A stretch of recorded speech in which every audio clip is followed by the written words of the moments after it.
ԱՄՆ նախագահ Դոնալդ Թրամփը նախատեսում է նոյեմբերի 8-ին հանդիպել Հունգարիայի վարչապետ Վիկտոր Օրբանի հետ, հաղորդում է Bloomberg-ը։ Թրամփը նախատեսում է նոյեմբերի 8-ին հանդիպել Հունգարիայի վարչապետ Վիկտոր Օրբանի հետ, ասվում է հրատարակության մեջ։ Գործակալության աղբյուրների փոխանցմամբ հանդիպման վայրը դեռևս վերջնականապես որոշված չէ։ Հոդվածում նաև նշվում է, որ Օրբանը նախկինում հայտարարել էր Թրամփի հետ Վաշինգտոնում հանդիպելու ծրագրերի մասին, հունգարյան ռուսական նավթի նկատմամբ ԱՄՆ պատժամիջոցների հետևանքներից պաշտպանելու հարցը քննարկելու համար։ Լիտվան փակելով սահմանը ցույց է տվել իր իրական վերաբերմունքը մարդկանց ազատ տեղաշարժի եվրոպական արժեքների նկատմամբ։ Սրա մասին, ինչպես հայտնում է ՏԱՍՍ-ը, ասված է Բելարուսի ԱԳՆ հայտարարությունում։ Բելարուսի ԱԳՆ մամուլի քարտուղար Ռուսլան Վարանկովը նշել է, որ լիտվացի քաղաքական գործիչները կիրառում են լարվածությունը սրելու մարտավարություն, հույս ունենալով դրանից օգուտ ստանալ Եվրամիությունից։ Եվրամիության ներկայացուցիչների այցից եւ Լեհաստանի կողմից Բելարուս-լեհական սահմանը փակելու մասին բարձրագոչ հայտարարություններից հետո Լեհաստանին տրամադրվեց 43 միլիարդ եվրոյի վարկ, ասել է Վարանկովը։ Նրա կարծիքով Լիտվան նույնպես ցանկանում է նույն կերպ շահել այս իրավիճակից։ Հիշեցնենք, որ հոկտեմբերի 29-ին Լիտվայի վարչապետ Ինգա Ռուգինենն հայտարարել է, որ երկրի իշխանությունները մեկ ամսով ամբողջությամբ փակելու են ավտոմոբիլային սահմանը Բելարուսի հետ։ Ռիո դե Ժանեյրոյի նահանգային օմբուդսմենը հայտնել է 132 մարդու մահվան մասին ավազակախմբի դեմ ոստիկանության կողմից իրականացված գործողության արդյունքում։ Այս մասին հայտնել են օմբուդսմենի գրասենյակից։ Վերջին տվյալներով կա 132 զոհ, նշել է գրասենյակի ներկայացուցիչը։ Հոկտեմբերի 28-ի առավոտյան մոտ 2500 ոստիկաններից բաղկացած ուժերը մտել են ֆավելաներ եւ շուտով բախումներ են սկսվել։ Կարմիր հրամանատարությունը պատասխանել է կրակոցներով, հրկիզել է բարիկադներ եւ անօթաչու թռչող սարքերից ռումբեր նետել։ Ռիո դե Ժանեյրոյի օդանավակայանի մոտ գտնվող ֆավելայի տարածքը համարվում է Բրազիլիայի ամենաազդեցիկ հանցավոր խմբավորումներից մեկի գործողությունների կենտրոնը։ Նահանգի կառավարությունը հայտնել է, որ սպանվածներից առնվազն 50-ին ոստիկանությունը նույնականացրել է որպես կասկածյալ։ Իսրայելի կողմից Գազայի հատվածի հյուսիսում գտնվող Բեյթ Լահիա քաղաքի վրա հասցված նոր հարվածների հետևանքով 2 մարդ է զոհվել, հաղորդում է Ալ Ջազիրան, հղում անելով տեղական աղբյուրներին։ 2 մարդ է զոհվել Բեյթ Լահիայի հյուսիսում գտնվող Էս-Սալաթին թաղամասում Իսրայելի հարվածների հետևանքով, հաղորդել է Գազայի քաղաքում գտնվող Աշ-Շիֆա բժշկական համալիրի աղբյուրը։ Ավելի վաղ Իսրայելի պաշտպանության ուժերի մամուլի խոսնակի գրասենյակը հայտնել էր Բեյթ Լահիա շրջանում գտնվող թիրախի վրա ճշգրիտ հարվածի մասին։ Հարվածը ենթադրաբար ուղղված էր պաղեստինյան արմատականների զենքի պահեստին։ Թուրքիայի հետ սահմանի բացումն ու դիվանագիտական հարաբերությունների հաստատումն ընդամենը ժամանակի հարց է։ Փարիզի խաղաղության 8-րդ ֆորումի շրջանակում անցկացված առաջնորդության խաչմերուկներում խորագրով քննարկման ժամանակ ասել է Հայաստանի վարչապետ Նիկոլ Փաշինյանը։ Նրա խոսքով Հայաստանն ու Թուրքիան շատ դրական երկխոսություն ունեն եւ դիվանագիտական հարաբերությունների հաստատման սահմանի բացման համար հիմա որևէ էական խոչընդոտ չկա։ Ես կարծում եմ, որ դա տեղի կունենա, բայց թե ինչքան արագ դա տեղի կունենա, արդեն այլ հարց ու այլ խնդիր է։ Ես կարծում եմ, որ մենք հասնում ենք մի հանգրվանի, որտեղ կունենանք լիարժեք դիվանագիտական հարաբերություններ, բաց սահմաններ, տնտեսական, քաղաքական համագործակցություն եւ կլինենք նորմալ հարևաններ, ասել է Փաշինյանը։ Վարչապետ Փաշինյանը Ելիսեյան պալատում հոկտեմբերի 29-ի երեկոյան մասնակցել է Ֆրանսիայի նախագահ Էմանուել Մակրոնի անունից ի պատիվ Փարիզի խաղաղության 8-րդ ֆորումին մասնակից պետությունների ղեկավարներին տրված ընթրիքին։ Հոկտեմբերի 29-ին արտաքին գործերի նախարար Արարատ Միրզոյանը մասնակցել է տեղեկատվության ամբողջականության եւ անկախ լրատվության վերաբերյալ բարձր մակարդակի միջազգային համաժողովի կլոր սեղան քննարկմանը։ Քննարկումն անցկացվել է Փարիզի խաղաղության 8-րդ համաժողովի շրջանակներում, որն այս տարի մեկնարկել է խաղաղության, մարդկանց եւ մոլորակի համար նոր կոալիցիաներ խորագրի ներքո։ 3-ամյա Տիգրան Հովհաննիսյանի որոնողական աշխատանքները շարունակվում են Գեղարքունիքի մարզի Ծափաթաղ գյուղում եւ հարակից տարածքներում։ Ժամը 11:00-ի դրությամբ աշխատանքների ներգրաված են ներքին գործերի նախարարության քրեական ոստիկանության 80 եւ փրկարար ծառայությունից 150 ծառայող։ Օգտագործվում են անօթաչու թռչող սարքեր եւ տեխնիկական այլ միջոցներ։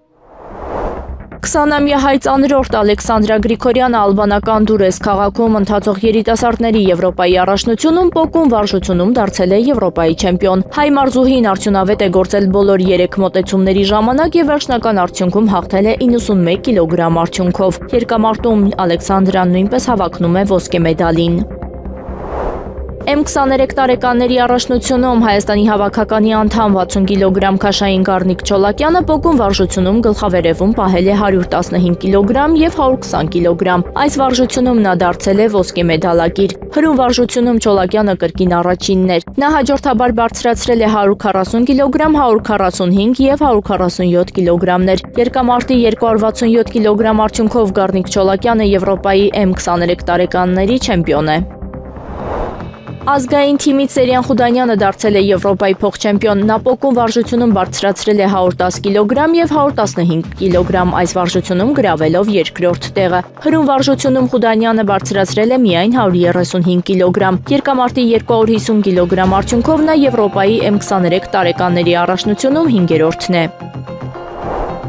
Համաշխարհային բանկը կանխատեսում է, որ 2026 թվականին նավթի եւ մյուս հումքային ապրանքների գները կընկնեն վերջին 6 տարվա նվազագույն մակարդակին։ Ապրանքային շուկաների հեռանկարներ զեկույցում նշվում է, որ պատճառներն են համաշխարհային տնտեսության դանդաղ աճը, նավթի ավելցուկային առաջարկը եւ քաղաքական անկայունությունը։ Զեկույցի համաձայն նավթի համաշխարհային ավելցուկը մինչեւ 2026 թվականը կաճի մոտ 65%-ով։ 2020-ի ցուցանիշների Միաժամանակ պահանջարկի աճը դանդաղում է էլեկտրական եւ հիբրիդային մեքենաների տարածման ու Չինաստանի սպառման նվազման հետևանքով։ Համաշխարհային բանկը կանխատեսում է, որ Brent տեսակի նավթի միջին գինը կընկնի $68-ից 2025 թվականի դրությամբ մինչև $60 2026 թվականին, իսկ ընդհանուր էներգակիրների գները 2 տարում կնվազեն շուրջ 22%-ով։ Միևնույն ժամանակ որոշ մետաղների գները կշարունակեն աճել։ Ոսկին կարող է թանկանալ եւս 5%-ով, իսկ արծաթը մոտ 8%-ով։ ԱՄՆ նախագահ Դոնալդ Թրամփը Ասիա-Խաղաղօվկիանոսյան տնտեսական համագործակցության անդամ պետությունների ղեկավարների պատվին կազմակերպված ճաշից առաջ հայտարարեց, որ Վաշինգտոնը եւ Սեուլը առևտրային համաձայնագրի են հասել։ Այո, ունեցել ենք։ Մենք արդյունավետ հանդիպում ունեցանք եւ շատ բան քննարկեցինք։ Պատասխանել է ամերիկացի առաջնորդը լրագրողների հարցերին այն մասին, թե արդյոք առևտրային համաձայնագիր կնքվել է։ Ուկրաինան չի կարողանա դիմադրել Ռուսաստանին 2026 թվականին առանց արևմուտքի զգալի օգնության, ինչը քիչ հավանական է թվում, կարծում է բրիտանական The Times թերթի սյունակագիր Ռոջեր Բոյսը։ Ձմռան մոտենալուն զուգընթաց ավելի ու ավելի հավանական է դառնում, որ սա կդառնա Վլադիմիր Զելենսկու վերջին պաշտպանության գիծը։ Ուկրաինայի զենքի, առողջապահության եւ էներգետիկ ենթակառուցվածքների համար նախատեսված միջոցները սպառվում են։ Արևմուտքի պատերազմը շարունակելու ցանկությունը նվազում է։ Անկախ Կիևի պաշտպանությունը այլևս ռազմավարական կարևորագույն առաջնահերթություն չէ, գրել է Բոյեսը։ Հունգարիայի վարչապետ Վիկտոր Օրբանը ներկայացրել է Եվրոպայում խաղաղության եւ կայունության հասնելու իր ծրագիրը, ներառյալ Ռուսաստանի եւ Ուկրաինայի հետ հարաբերությունների զարգացումը։ Մեր տեսլականը Եվրոպայում խաղաղության եւ կայունության համար։ Եվրոպան պետք է ուղղակիորեն բանակցություններ վարի Ռուսաստանի հետ։ Մենք պետք է ունենանք մեր ձայնը։ Ուկրաինան պետք է լինի ռազմավարական գործընկեր, այլ ոչ թե ԵՄ անդամ։ Հնարավորինս քիչ ֆինանսավորում հատկացրեք Ուկրաինային եւ ռեսուրսները պահեք Եվրոպայում։ Հարգեք յուրաքանչյուր երկրի էներգետիկ ընտրությունը, գրել է կառավարության ղեկավարը 10-րդ համարում ամփոփելով միջազգային հարցերի վերաբերյալ իր վերջին ելույթների հիմնական կետերը։ Օրբանը նախկինում կոչ էր արել ԵՄ առաջնորդներին սկսել ուղիղ բանակցություններ Ռուսաստանի հետ, հետևելով Միացյալ Նահանգների օրինակին ուկրաինական հակամարտությունը լուծելու եւ եվրոպական նոր անվտանգության համակարգ ստեղծելու համար։ Գազայի հատվածում հոկտեմբերի 28-ի երեկոյից ի վեր Իսրայելի կողմից իրականացված օդային հարվածների հետևանքով զոհերի թիվը հասել է 104-ի, հայտնել է Պաղեստինյան անկլավի առողջապահության նախարարությունը։ Նրա խոսքով զոհերի թվում են 46 երեխա եւ 20 կին, վիրավորվել է 253 պաղեստինցի։ WAFA լրատվական գործակալությունը հողումանելով բժշկական փորձագետներին հաղորդել է, որ պաղեստինյան թերթի լրագրող է զոհվել Գազայի հատվածի կենտրոնական մասում գտնվող Նուսեյրաթի փախստականների ճամբարի վրա Իսրայելի կողմից հասցված հարվածի հետևանքով։ Գործակալության տվյալներով Իսրայելի ավիահարվածները ոչնչացրել են Գազայից արևմուտք գտնվող Ալ-Շատի ճամբարի մի ամբողջ թաղամաս, որի հետևանքով կան մեծ թվով զոհեր։ Հոկտեմբերի 28-ի երեկոյան Իսրայելի վարչապետ Բենյամին Նեթանյահուն հրամայեց լայնածավալ հարված հասցնել Գազայի հատվածին։ Վարչապետը որոշումը կայացրել է զինվորականների հետ հանդիպման ժամանակ, այն բանից հետո, երբ Համասի կողմնակիցները ըստ իսրայելական կողմի խախտել են հրադադարը։ Կաթարը, կրակելով իսրայելական զորքերի վրա Գազայի հատվածի հարավային Ռաֆահ շրջանում։ ԱՄՆ նախագահ Դոնալդ Թրամփի և Չինաստանի նախագահ Սի Ցզինփինի միջև կայանալիք հանդիպման ցանկացած արդյունք կլինի Պեկինի հաղթանակը, հայտնել է ամերիկյան CNN News-ը։ Նշվում է, որ դեռևս պարզ չէ, թե ինչ զիջումների կգնա յուրաքանչյուր կողմը Սի Ցզինփինի և Թրամփի միջև ԱՄՆ նախագահի երկրորդ ժամկետի սկզբից ի վեր առաջին անձնական հանդիպման ժամանակ, սակայն անկախ դրա արդյունքից դա կլինի Չինաստանի հաղթանակը։ CNN-ը կարծում է, որ Սի Ցզինփինի բանակցային սենյակ մտնելու պահից չին-ամերիկյան հարաբերություններում նոր իրականություն կծագի։ Ըստ տվյալների Չինաստանին չի կարելի սպառնալիքներով ստիպել ենթարկվել Միացյալ Նահանգների կամքին։ CNN News-ի փոխանցմամբ առաջիկա հանդիպումը թույլ կտա Սի Ցզինփինին ցույց տալ, որ Չինաստանը համաշխարհային ասպարեզում զբաղեցնում է Միացյալ Նահանգներին հավասար դիրք։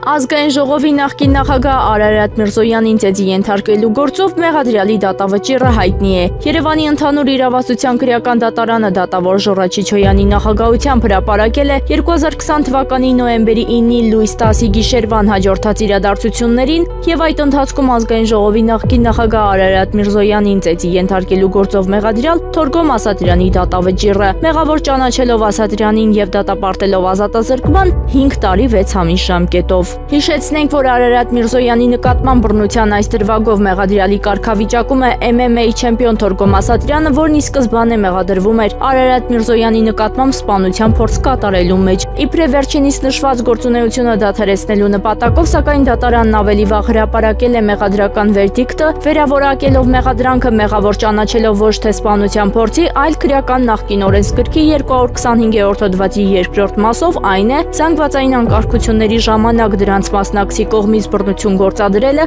ջարդ կամ հրկիզում իրականացնելը, գույք ոչնչացնելը կամ վնասելը, հրազեն, պայթուցիկ նյութեր կամ պայթուցիկ սարքեր գործադրելը կամ իշխանության ներկայացուցչին զինված դիմադրելը։ Թորգոմ Ասատրյանը մեղադրանքը չի ընդունել, նա կալանքի տակ է 2023 թվականի փետրվար ամսից։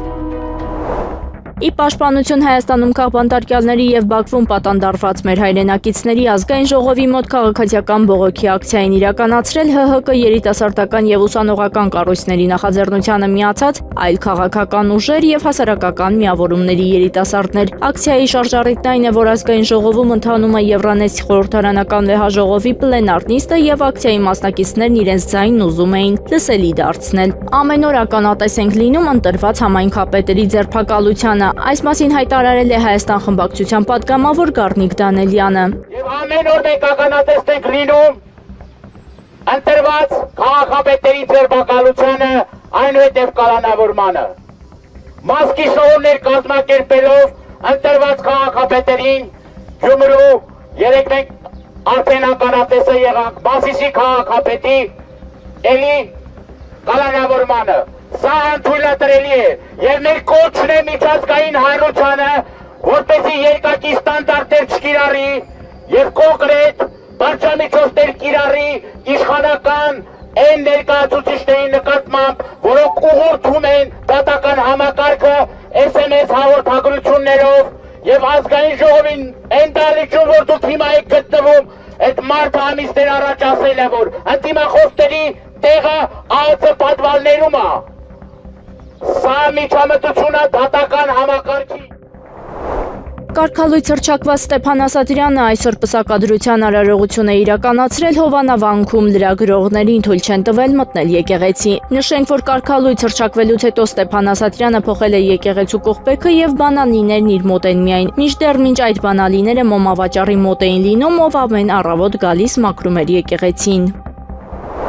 Նախորդին մեր ձևով շարժման համակարգող Նարեկ Կարապետյանը գրառում էր կատարել, նշելով, որ հունիսի 6-ին Հեցի անունից դիմել են հանրային ծառայությունները կարգավորող հանձնաժողովի նախագահ Մեսրոպ Մեսրոպյանին հոսանքի գինը իջեցնելու առաջարկով ընդգծել հունիսի 13-ին հանձնաժողովի նախագահի պատասխաննամակում առաջարկը մերժվել է։ ՀԾԿՀ-ն արձագանքել է, նշելով, որ Հեցի առաջարկը ամենևին էլ նպատակ չուներ նվազեցնել սպառողների համար սահմանված սակագները։ Կառույցի հայտարարության մեջ նշվում է, որ ՀԾԿՀ-ն նպատակահարմար է գտել էլեկտրաէներգետիկական համակարգի ընկերությունների սակագների վերանայումը իրականացնել տարեվերջին համակարգի ընկերությունների ֆինանսատնտեսական գործունեության տարեկան արդյունքների հիման վրա։ Կենտրոնական ընտրական հանձնաժողովը պատրաստվում է հերթական ընտրություններին, ավելին ԿԸՀ-ն պատրաստվելով հերթական ընտրություններին երբեք չի կարող բացառել արտահերթ ընտրությունները։ Դա ԿԸՀ տիրույթում չէ, դա քաղաքական հարց է։ Այս մասին լրագրողների հետ զրույցում ասել է ԿԸՀ նախագահ Վահագն Հովակիմյանը։ Կուսակցությունները կարող են շտաբի պետ նշանակել ընտրությունների հաջորդ օրը։ Կուսակցության ներքին կառուցակարգային որոշումները չեն կարող համապետական միջոցառման ակունքը լինել, նշել է նա, անդրադառնալով քաղաքացիական պայմանագրի նախընտրական շտաբի ձևավորմանը։ Լիտվայի իշխանությունները մեկ ամսով ամբողջությամբ փակում են սահմանը հարևան Բելարուսի հետ։ Որոշումը կայացվել է Լիտվայի կառավարության նիստում։ Քաղաքացիների անվտանգությունը կառավարության անվիճելի առաջնահերթությունն է, ուստի անհրաժեշտ է փակել Բելարուսի հետ սահմանը, որտեղից որոշակի սպառնալիքներ են ծագում, նիստում ասել է Լիտվայի վարչապետ Ինգա Ռուգինիենեն։ Դանիայի վարչապետ Մեթե Ֆրիդերիքսենը լրագրողների հետ հանդիպման ժամանակ հայտարարել է, որ կառավարությունը չի կարող հստակ ասել, թե ով է գործարկել Դանիայի տարածքի վրա հայտնված անօդաչու դրոնները, հայտնում է ՌԻԱ Նովոստին։ Ֆրեդերիքսենի խոսքով այս իրավիճակը բնորոշ է հիբրիդային պատերազմի մեխանիզմներին, երբ հակառակորդը չի բացահայտում իր ինքնությունը։ Սխալ է փորձել ամփոփել բոլոր նման գործողությունները կամ հարձակումները, քանի որ հենց դա է հիբրիդային պատերազմի էությունը։ Դուք չգիտեք, թե ով է ձեր դիմաց, նշել է վարչապետը։ Նա հավելել է, որ նման միջադեպերի դեպքում գրավոր եզրակացության հասնելը գրեթե անհնար է։ Ավելի վաղ Դանիան, Նորվեգիան, Ֆինլանդիան եւ Շվեդիան համաձայնել էին համատեղորեն գնել ռազմական դրոններ եւ համապատասխան սարքավորումներ, որպեսզի ամրապնդեն հյուսիսային երկրների պաշտպանական համակարգը։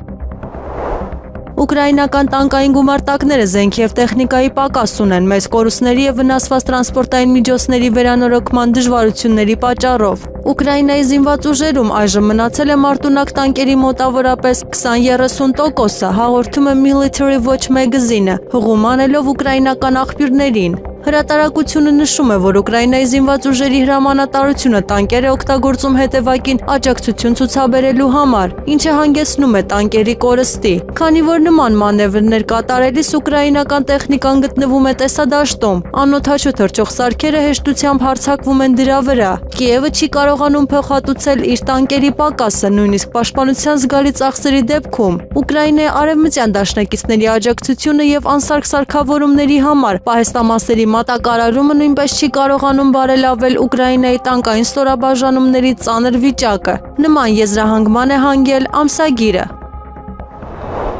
Չինաստանի նախագահ Սի Ցզինփինը հոկտեմբերի 30-ին Բուսանում կհանդիպի ԱՄՆ նախագահ Դոնալդ Թրամփի հետ, հայտարարել է Չինաստանի արտաքին գործերի նախարարությունը։ Չինաստանի եւ Միացյալ Նահանգների միջև կնքված համաձայնագրի համաձայն Չինաստանի նախագահ Սի Ցզինփինի եւ ԱՄՆ նախագահ Դոնալդ Թրամփի միջև հանդիպումը տեղի կունենա հոկտեմբերի 30-ին տեղական ժամանակով Կորեայի Հանրապետությունում Բուսան քաղաքում։ Այս հանդիպման ընթացքում երկու կողմերը կփոխանակվեն Չին-ամերիկյան հարաբերությունների հարցերի եւ փոխադարձ հետաքրքրություն ներկայացնող այլ թեմաների շուրջ։ Ասվում է Չինաստանի արտաքին գործերի նախարարության կայքում տեղադրված հայտարարության մեջ։ Չինաստանի արտաքին գործերի նախարարության խոսնակ Գո Ցզյանկունը հայտարարել է, որ այս հանդիպման ժամանակ երկու պետությունների ղեկավարները խորը մտքերի փոխանակում կանցկացնեն Չինաստան-ԱՄՆ հարաբերություններին վերաբերող ռազմավարական եւ երկարաժամկետ հարցերի, ինչպես նաև փոխադարձ հետաքրքրություն ներկայացնող հիմնական հարցերի շուրջ։ Ինչպես պարզաբանեց չինացի դիվանագետը, Պեկինը պատրաստ է համագործակցել Վաշինգտոնի հետ այս հանդիպումից դրական արդյունքներ ապահովելու եւ Չինա-ամերիկյան հարաբերությունների կայուն զարգացմանը նոր խթան հաղորդելու համար։ Լեհաստանի զինված ուժերի օպերատիվ հրամանատարությունը պնդում է, որ լեհական ռազմաօդային ուժերի երկու կործանիչներ Բալթիկ ծովի վրայով որսացել են ռուսական Il-20 հետախուզական ինքնաթիռ։ 2025 թվականի հոկտեմբերի 28-ին Լեհաստանի ռազմաօդային ուժերի MiG-29 կործանիչների երկու զույգ հաջողությամբ տեսողականորեն նույնականացրեց, խափանեց եւ ուղեկցեց Բալթիկ ծովի վրայով թռչող ռուսական ինքնաթիռը, մինչև այն լքեց իրենց պատասխանատվության գոտին, ասվում է 10-րդ հրամանատարության հայտարարության մեջ։ Հայտարարության համաձայն լեական կործանիչները խափանել են Il-20 ինքնաթիռ, որը ենթադրաբար հետախուզական առաքելություններ իրականացնում միջազգային օդային տարածքում առանց ներկայացված թռիչքի պլանի եւ անջատված տրանսպոնդերով։ Ինքնաթիռը չի խախտել Լեհաստանի օդային տարածքը, նշել է լեական հրամանատարությունը։ Նիդերլանդներում չորեքշաբթի առավոտյան բացվել են ներկայացուցիչների պալատի արտահերթ ընտրությունների ընտրատեղամասերը, հաղորդում է ՌԻԱ Նովոստիի թղթակիցը։ Նիդերլանդներում ընտրատեղամասերը բացվել են չորեքշաբթի օրը ժամը 7:30-ին։ Բացառությամբ մարդաշատ վայրերում գտնվող շարժական ընտրատեղամասերի, որոնք բացվել են ավելի վաղ։ Այս տարի շարժական ընտրատեղամասեր են տեղադրվել Նիդերլանդների 50 երկաթուղային կայարաններում, ընդհանուր առմամբ երկրի խորհրդարանական ընտրություններում քվեարկության համար ստեղծվել է ավելի քան 9000 ընտրատեղամաս։ Նիդերլանդներում խորհրդարանական ընտրությունները սովորաբար անցկացվում են 4 տարին մեկ, սակայն կաբինետի փլուզման դեպքում նշանակվում են վաղաժամկետ ընտրություններ։ Այս տարի երկրի քաղաքացիները 27 քաղաքական կուսակցություններից կընտրեն ապագա կառավարությունը։ Գազայի հատվածում սպանված եւս 2 իսրայելցի պատանդերի մարմինները հայտնաբերվել են, ասվում է պաղեստինյան Համաս շարժման հայտարարության մեջ։ Այսօր իրականացված որոնողական գործողությունների ընթացքում հնարավոր եղավ գտնել 2 սիոնիստ բանտարկյալների՝ Ամիրամ Քուփերի եւ Սահեր Բարուչի մարմինները, ասվում է հայտարարության մեջ։ Երեքշաբթի օրը Իսրայելի վարչապետ Բենյամին Նեթանյահուի գրասենյակը մեղադրեց Համասին Գազայի գոտում հրադադարի համաձայնագիրը խախտելու մեջ։ Այն բանից հետո, երբ պարզվեց, որ խմբավորումը Իսրայելին է վերադարձրել պատանդի մասունքներից մի քանիսը, որի մարմինը մոտ 2 տարի առաջ իսրայելական զինվորականները տարան Գազայում դեռևս պահվող պատանդերի մարմինները վերադարձնելու փոխարեն։ Իսրայելի եւ Համասի միջև հրադադարի մասին համաձայնագիրը ուժի մեջ էր մտել հոկտեմբերի 10-ին։ Վաշինգտոնը զգուշացրել է Բուխարեստին եւ ՆԱՏՕ-ի մյուս դաշնակիցներին Եվրոպայում ամերիկյան զորքերի թվաքանակի կրճատման մասին, հայտնել է Ռումինիայի պաշտպանության նախարարությունը։ Ազգային պաշտպանության նախարարությունը տեղեկացվել է ՆԱՏՕ-ի արևելյան թևում տեղակայված ԱՄՆ ուժերի թվի կրճատման մասին ԱՄՆ զինված ուժերի գլոբալ դիրքորոշման վերանայման շրջանակներում, ասվում է հայտարարության մեջ։ Եվրոպայում ռոտացիան դադարեցնող ստորաբաժանումների թվում են Ռումինիա ուղարկող եւ Միհայ Կոգալնիչանու ավիաբազայում տեղակայված ստորաբաժանումները։ Այս որոշումը սպասել էր, քանի որ Ռումինիան մշտական կապ է պահպանում իր ռազմավարական գործընկերոջ Միացյալ Նահանգների հետ, նշել է նախարարությունը։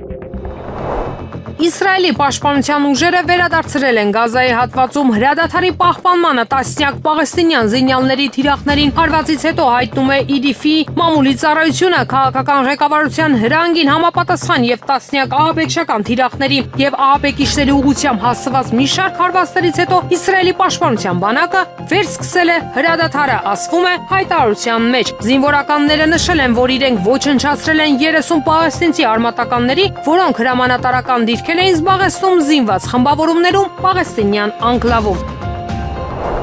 Վարչապետ Նիկոլ Փաշինյանը հոկտեմբերի 29-ից 30-ը աշխատանքային այցով կլինի Ֆրանսիայի Հանրապետությունում։ Այսօր վարչապետը կմասնակցի Փարիզի խաղաղության 8-րդ համաժողովին, նախատեսված են նաև երկկողմ հանդիպումներ։ Հոկտեմբերի 30-ին Ելիսեյան պալատում կկայանա վարչապետ Փաշինյանի հանդիպումը Ֆրանսիայի Հանրապետության նախագահ Էմանուել Մակրոնի հետ։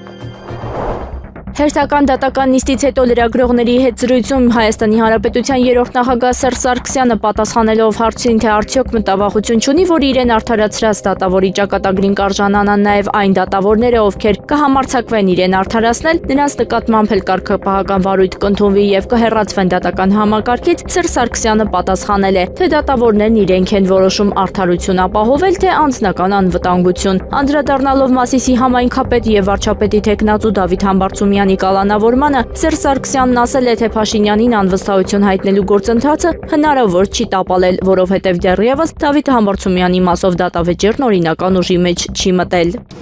Մենք այդ առիթով դատավճռից անմիջապես հետո